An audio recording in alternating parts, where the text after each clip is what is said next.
PBVSI harus mengikuti sistem KUFU. Itu adalah saran dari netizen. Sebelum kita membahas PBVSI merubah sistemnya ke KUFU, kita mengenal dulu nih KUFU itu apa, karena di sini pasti banyak yang baru mengikuti dan penasaran juga apa sih di dalam KUFU itu.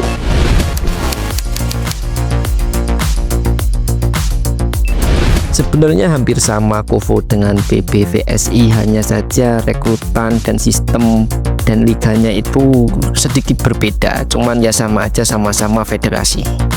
Oke, kita di sini akan membahas KUFU. Singkatan dari KUFU itu adalah Korea Volleyball Federation.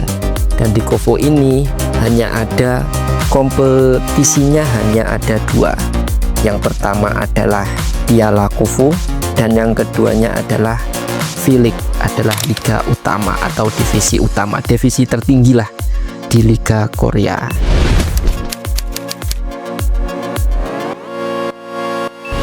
Piala KUFU adalah turnamen pramusim yang diselenggarakan sebelum dimulainya V-League. Turnamen ini menjadi ajang bagi tim untuk menguji strategi, membangun chemistry antar pemain, dan mempersiapkan diri menghadapi musim kompetisi.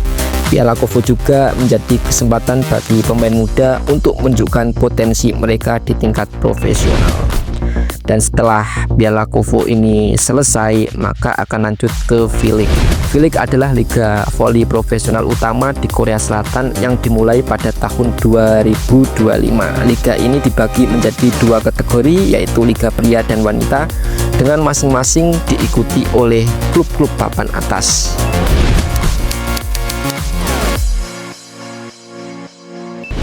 Dan di sini KUFU itu menjadi kontribusi besar dalam meningkatkan kualitas dan popularitas voli di Korea Selatan. Beberapa langkah strategis yang dilakukan oleh KUFU. Yang pertama, pengembangan infrastruktur. KUFU terus mendukung pembangunan fasilitas voli berkualitas tinggi di Korea Selatan, meningkatkan kompetisi dengan regulasi yang ketat dan jadwal pertandingan yang kompetitif. KUFU memastikan standar permainan di liganya tetap tinggi. Promosi voli. KUFU aktif mempromosikan voli melalui media sosial, siaran televisi, dan acara-acara komunitas. Perekrutan pemain asing dan Asia. Kehadiran pemain asing berbakat termasuk dari Asia menambah warna dalam kompetisi dan meningkatkan kualitas permainan.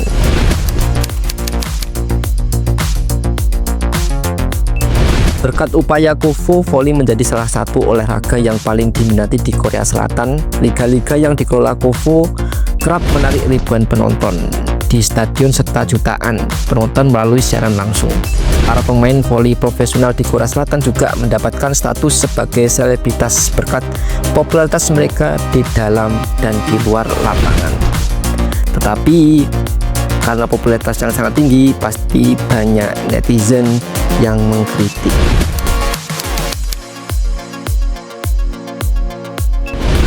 Menjadikan pemain selebritas itu bukanlah hal yang positif atau negatif, tapi berdampak besar bagi si pemain karena akan mendapat banyak kritikan. Di tahun terakhir ini, kualitas dari pemain Korea putri ataupun wanita itu menurun.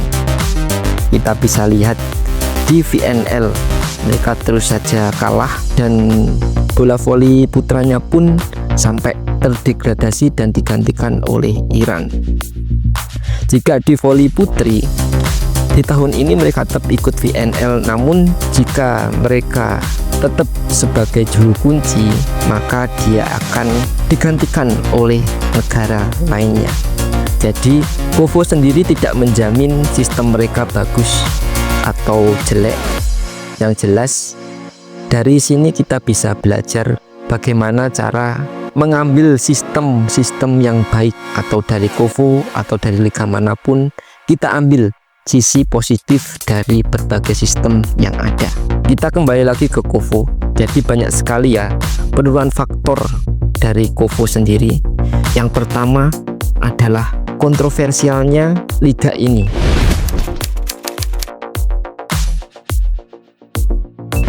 Yang mana liga ini ditujukan atau diberi gelaran untuk para pemain domestiknya. Tentunya di kalangan Asia, Kofu seperti tidak mengakuinya, ya seperti rasis lah.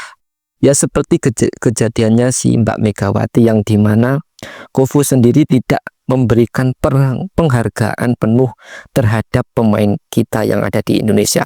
Karena kita ketahui ya kalau Mbak Megawati ini sudah 2 musim bersama Red Spark, dan musim pertama itu berhasil masuk ke playoff dan menduduki peringkat ketiga.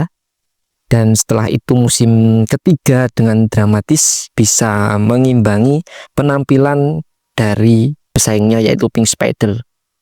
Dan permainan yang sangat-sangat menarik, menguras emosional, menguras kekuatan, semuanya dikuras ya guys ya. Sampai darah penghabisan, sampai Mbak Megawati hancur-hancuran ya tubuhnya. Itu gak dapat penghargaan sama sekali, makanya mereka di boykot ya. Cuman walaupun di boykot, Korea itu tetap menarik ditonton ya, karena itu tadi entertainnya itu bisa di build up oleh orang-orang di Korea gitu loh guys ya. Jadi mereka itu nggak menontonkan sebuah olahraga yang sportif, kompetitif, tapi juga ada diselingi lah siaran-siaran untuk membangun selebritas ya di panggung bola voli. Itulah yang bagus dari Kofu. Sampai walaupun kita sebenci-bencinya dengan Korea atau Federasi Kofu, kita itu tetap aja ngelihat para pemain, karena si Kofu ini berhasil membuild up atau membangun selebritis untuk pemain-pemainnya yang termasuk di bola voli putri ya. Sampai-sampai saya juga nggak bisa melupakan ya guys, saya juga tetap terus nontonin ya di YouTube-nya Kofu sendiri. Dan yang kedua ini skandal bullying ya guys ya. Skandal bullying itu termasuk hal yang gimana ya, kalau kita tinggal di Indonesia ini cancel culture itu kayaknya belum ada ya guys ya. Contohnya mungkin banyak ya pemain kita atau kita sendiri itu suka membuli, itu pasti banyak ya guys ya. Tapi hal-hal seperti itu pasti kita lupakan ya guys ya. Pasti nggak ada ya yang secara speak up bahwa dulu itu saya dibully oleh Pak Prabowo, itu kayaknya nggak ada ya guys ya. Cuman anehnya kalau di negara kita tuh orang yang korupsi tetap bisa menjabat dari DPR. Oke, kita lanjut ke tadi ya, masalah bullying yang sangat lupakan yang tadi ya guys ya. Masalah bullying tentang, kalau kalian ingat itu si kembar Lee Dae-yong dan Lee Jae-yong ya guys ya, yang mereka itu sedang bermain di Pink Spider pada tahun 2021 kalau nggak salah. Itu terkena kasus perbulian, dan ditambah juga bintang utamanya yaitu Kim Yong-kong ya sebagai dewanya atau ratunya volley di Korea. Dan fansnya itu sangat banyak dan fanatik gitu kan, karena mereka bersinggungan sama si Lee Dae-yong. Jadi masalahnya itu semakin besar dan rumit gitu loh. Padahal itu memang kasusnya itu cuman sentingan doang gitu loh, sentingan saja. Tapi gara-gara ada Kim Yong-kong, si Lee Dae-yong ya menyenggol Kim Yong-kong, itu dia nggak terima, si fansnya ini nggak terima. Tapi pada saat si Kim Yong-kong ini ditanya wartawan, apakah kamu suka sama pemain ini, ya tentu saja dia malah bilangnya itu terus terang nggak suka. Cuman kita sebagai pemain profesionalitas ya harus main secara profesionalitas. Kalau kamu dimarahin, kalau kamu waktu jelek, ya kamu harus terima gitu. Dia jawabnya seperti itu, ketus ya jawabannya Kim Yong-kong gitu. Kalau kamu nggak suka dimarahin, ya udah nggak usah main volley ya gitu, kata Kim Yong-kong. Lah semenjak itulah semua fans, semua orang Korea langsung menghujat dia, sampai ada yang itu lebih, kalau kita nge-DM itu nggak masalah ya guys ya, itu sampai ada yang stalker gitu loh, ngikutin dia sampai dia pergi kemana gitu diikutin terus sampai di rumahnya. Nah itu membuat si kembar ini semakin pusing dan trauma, sampai ada juga yang menyuruh untuk mendiskon umur. Nah itu. Habis itu yang ketiga banyak sekali ya guys ya masalah-masalah ini, karena ya itu tadi si Kofu juga yang membuild up orang-orangnya itu menjadi entertain, dan kalau ada kesalahan sedikit ya hujatan yang ada gitu ya, kayak Mbak Mega mungkin kalau main di Thailand atau main di Vietnam menang pun ya mungkin dia nggak bisa setenar ini guys, karena dia main di Korea ya menjadi sangat terkenal seperti ini. Kalau siapapun pemain ingin menjadi terkenal ya kalian main aja di Korea gitu loh, karena di Korea itu memang entertainnya memang bagus banget untuk kalian, padahal di luar sana itu banyak banget pemain yang sangat kuat ya, contohnya yang laki-laki ya guys ya, contohnya Mas Rifan, Mas Doni, Fahri, Farhan gitu kan. Tapi kan banyak orang-orang yang bertanya loh, kenapa kok nggak mereka nggak dipilih pada saat draft pick Asia gitu kan. Nah di situ udah ada jawabannya ya waktu Proliga kemarin, karena akan ada SEA Games, makanya pemain-pemain dari Asia Tenggara termasuk Indonesia, Thailand, Vietnam itu banyak yang nggak kepilih di Kofu karena itu tadi guys ya, ada perjanjiannya, dan mereka si pihak tim itu nggak mau kalau apa namanya mereka hanya hadir pada saat selesai. Mereka harus hadir pada saat Liga Piala Kofu itu berjalan gitu, karena mintanya pihak tim itu. Tapi di sini tetap negara juga nggak mau ya guys ya kehilangan pemain-pemain pamungkasnya. Cuman yang paling aneh itu Thailand itu kayak Wipawe sama Tanacha masih lanjut ya. Kalau si Tanacha itu masih di mana, Haipas. Kalau si Wipawe itu pindah ke Red Spark ya.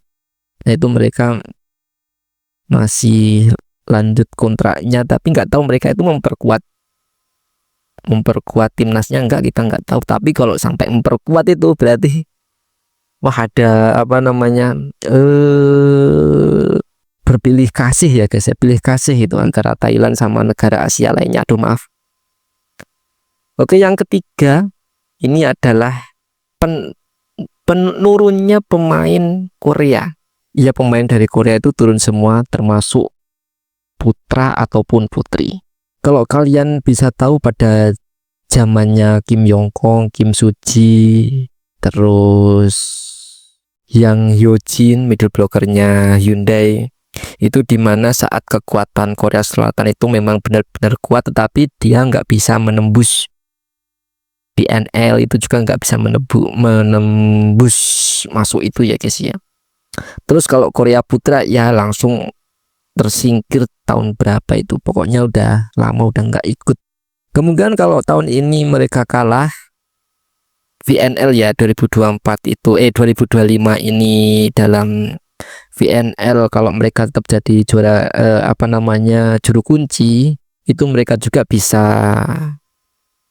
dicabut hak permanennya, bisa digantikan dengan negara lain. Nah apakah terpilihnya tim di tahun 2026 VNL ini dari turnamen AVC, nah itu kita nggak tahu ya guys ya. Tapi intinya siapapun yang mengikuti liga-liga internasional pasti poinnya akan bertambah.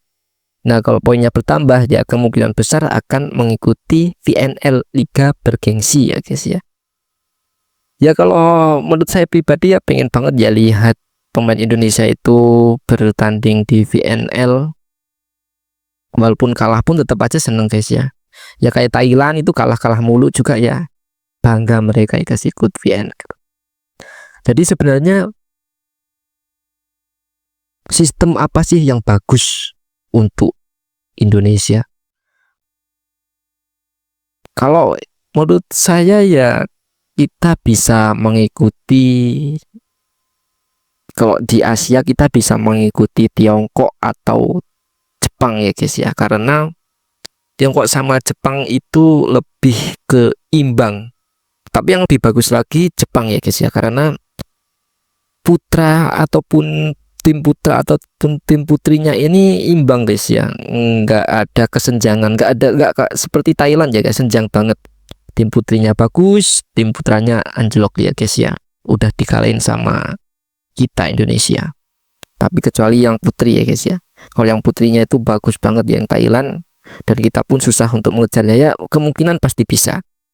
Nah, kenapa kita menggunakan sistem di Jepang? Sistem Jepang ini memang benar-benar sangat keren ya, tim-tim yang sangat bagus, yang kalau kita lihat Jepang ya tidak terlalu tinggi ya untuk ukuran Eropa ya guys ya, bukan ukuran Asia. Kalau ukuran Asia ya pas-pas aja ya, makanya itu ukuran Asia mereka bisa menunjukkan kehebatannya ya guys ya, bahwa tinggi itu ya nggak berpengaruh gitu loh, karena di bola voli modern seperti kata para komentator itu, kalau servisnya menekan ya udah antara servis sama resip, katanya komentator ya guys, bukan kata saya, katanya komentator itu kalau bola voli modern itu seperti itu, jadi servisnya harus menekan. Tapi juga ada yang memberikan di forum-forum voli gitu ya, kalau kita lagi nonton itu pasti ada yang berkomentar, itu sebenarnya kita nggak usah ngikutin sistem manapun gitu loh, padahal di tempat kita tuh udah ada sistem yang bener-bener bagus, yaitu sistemnya milik Perbasi. Di forum itu ada yang menyuruh untuk mengikuti sistem tersebut. Jadi keunggulan manajemen Perbasi itu yang pertama profesionalisme dan transparansi. Perbasi dikenal karena manajemennya yang profesional dan transparan. Menteri BUMN sekaligus anggota Dewan FIBA Erick Thohir menyatakan bahwa keberhasilan tim basket Indonesia meraih medali emas di SEA Games 2023 adalah hasil dari manajemen Perbasi yang profesional dan transparan. Yang kedua, kolaborasi dengan stakeholder. Perbasi aktif menjalin kerjasama dengan berbagai pihak untuk mengembangkan industri basket di Indonesia. Misalnya pada April 2025, Perbasi bekerja sama dengan Indonesian Sport Promotion atau Inaspro untuk mengelola industri basket selama periode 2025 sampai 2028. Kolaborasi ini bertujuan untuk membangun ekosistem olahraga basket yang lebih modern, mandiri, dan berkelanjutan. Yang ketiga, pembinaan atlet dan pengembangan kompetisi. Perbasi fokus pada pembinaan atlet muda melalui program pelatihan dan turnamen tingkat junior. Selain itu, federasi ini juga menyelenggarakan berbagai kompetensi seperti Indonesia Basketball League atau IBL dan kejuaraan nasional bola basket antar provinsi untuk meningkatkan kualitas dan daya saing atlet. Yang keempat, modernisasi dan digitalisasi. Perbasi DKI Jakarta di bawah kepemimpinan Lexindo Hakim mengusung prinsip transparansi, modernisasi, dan digitalisasi dalam pengelolaan turnamen, pembinaan, dan administrasi klub. Langkah ini bertujuan untuk meningkatkan tata kelola basket di Jakarta dan dapat menjadi contoh bagi daerah lain. Nah, di sini itu sebenarnya banyak forum atau banyak orang-orang yang peduli dengan voli itu mengikuti Perbasi, karena Perbasi sendiri sudah menerapkan salary cap. Terus banyak sponsor-sponsor dari swasta yang masuk, tidak seperti voli ya, itu sponsornya pasti dari BUMN dan partai. Ya itu nggak masalah sih, menurut saya baik-baik aja ya. Yang penting tidak adanya mafia-mafianan ya guys ya. Tapi lebih baiknya lagi itu ada pihak swasta yang masuk. Nah, sekarang ke pertanyaan di awal, apakah PBVSI itu ingin mengikuti KOFO atau mengikuti kata netizen? Itu terserah dari PBVSI sendiri. Karena walaupun sistem kita terbaik atau sistem kita paling baik, kalau SDM-nya tidak baik ya percuma guys ya. Ibaratnya gini ya guys ya, PBVSI itu hanyalah sebuah ranting yang bisa saja jatuh ya guys ya. Tapi yang perlu saya tekankan sekali lagi, ini bukan masalah ranting, tapi akarnya ya guys ya, akar dari ranting tersebut. Kalian pasti paham ya perkataan saya, akarnya itu siapa? Ya para penguasa dan para pemilik uang ya guys ya, para kapitalis di negeri ini tentunya. Ya tolonglah ya Pak, untuk memperbaharui voli kita, uangnya jangan digunakan untuk yang lain-lain. Kalau bisa ya voli kita diperbaiki gitu. Kalau bisa para atlet itu makan enak, tidur enak gitu ya Pak ya, enggak tarkam lagi. Intinya mereka hidup enak gitu kan. Nah, habis itu kalau udah SDM-nya udah terpenuhi di pihak penguasa, barulah ke official sponsor dan semuanya, jajaran semuanya itu diperbaiki, latihan secara disiplin. Kalau semuanya sudah bagus, barulah kita guys ya, para masyarakat ini yang nonton ini, yang sering ngetik ngujat itu ya guys ya. Jadi di sini seperti yang selalu saya bilang, kalau konten itu tuh nggak mengedukasi atau nggak apapun ya guys ya. Kan saya tuh sering bilang kalau saya di sini tuh membela para pemain dari netizen-netizen yang jahat ya guys ya. Kalau mengingatkan kalau bola voli itu tuh bukan pemain 1 vs 1 ya guys ya. Bola voli itu pemain tim. Jadi kalau kalian suka dengan satu idola doang, tapi kalian juga harus menyukai semuanya, satu tim juga harus kalian suka gitu loh guys ya. Jangan kalau kalah kalian nyalain ini, kalau ini kalian nyalain itu nggak ada ya guys ya.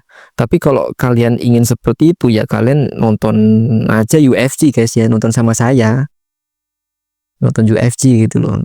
Kalau nonton UFC kalian ibaratnya dukung si siapa sekarang, Islam Makachev lawan GDM, kalian tahu GDM nggak? Nah itu kalian tergantung dukung siapa. Kalau kalah ya udah kalah, itu kan satu orang ya guys ya. Kalau tim kita nggak perlu nyalain gitu loh, kita perlu support.